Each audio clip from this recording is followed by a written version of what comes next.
Okay, maraming salamat po. Any more questions from our national media this time? Yes, ma'am. Cecil Suerte Filipe po sa Philippine Star. Sir, so far yung 12 ng alyansa, maganda yung standing except siguro sa ilan. How would you parang address this issue to ensure that there will be 12-0 come May 9 elections? Thank you. Toby, siguro sagutin ko rin yung sa akin. Sa amin, siguro challenge para sa amin yon, pero kailangan magtrabaho. At yung kanina naman, gusto kong idagdag yung tugon ko sa sinabi ni Senator Tito Sen yung sa impeachment. Yung rules.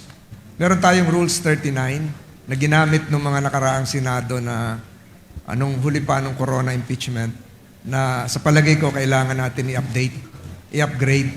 Kasi maraming pagbabago sa mga rules sa Supreme Court, lalo yung electronic reception of evidence na hindi kasama doon. So siguro yun yung gagawin ng mga natitirang araw namin sa 19th Congress. Pero yung tanong kanina nung iba, sino ba yung dapat mag-hear? Yung 19th or yung 20th Congress? Siguro kung babasahin nyo yung saligang batas, nakalagay doon yung salitang forthwith. Forthwith. So the Senate shall forthwith proceed with the trial. So, yung definition siguro ng forthwith, yun ang ika-clarify. Yun lang po. Po? Hindi ko marinig? So, sir, yung yes, sir. Kasi we are addressing it to the public. Siguro tingnan natin yung deliberation sa Constitutional Commission kung ano yung forthwith. Ibig sabihin ba ng forthwith? Immediately? Or upon receipt? Or shall commence? Alam niyo naman yung mga definition nun. So, I don't want to prejudge, kagaya ng sinabi ni Senator Abby, lahat po naman dito ay magiging fair, objective, impartial, at base po lahat sa ebidensya at sa batas. Salamat. Okay po. Last question po. Kasi may mga appointment pa ang ating mga senatoriables. Sino magko-question? Yes, sir. JB po from IBC 13. Ayan, lumabas na po recently yung Pulse Asia Survey, and then ito yung kauna-unahan for this year.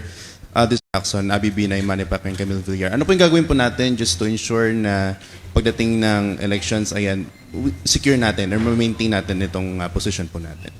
Well, una pa sa lahat, I would like to thank those people na nadaanan po ng survey na yan. Maraming salamat po. Pero that's the least of my concern. My concern is that all of us, 12, will be there.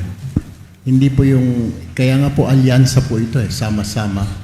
Kung kailangan po hilain yung iba, we have to do that. Kailangan po itulak yung iba, pataas. We have to do that. It's a coalition. It's a force that we need to be united. Hindi po pwedeng, so what, may pumasok na isa, number 1, pumasok top 5, nasa alyansa. Doesn't work like that eh. Medyo, hindi rin po ako natutuwa na number 1 po ako pero may mga kasama po ako lagging behind. I'm not happy. As a matter of fact, I pray every night that all the 12 na binanggit na Pangulo ay makasama. Honestly, I pray to God.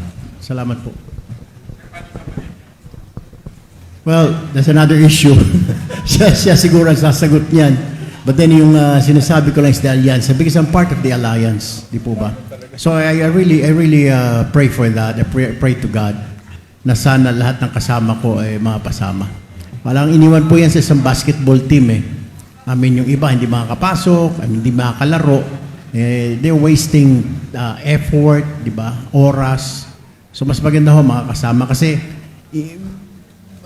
isa po yung aming objective. Matulungan po ang administrasyon para lahat po may angat.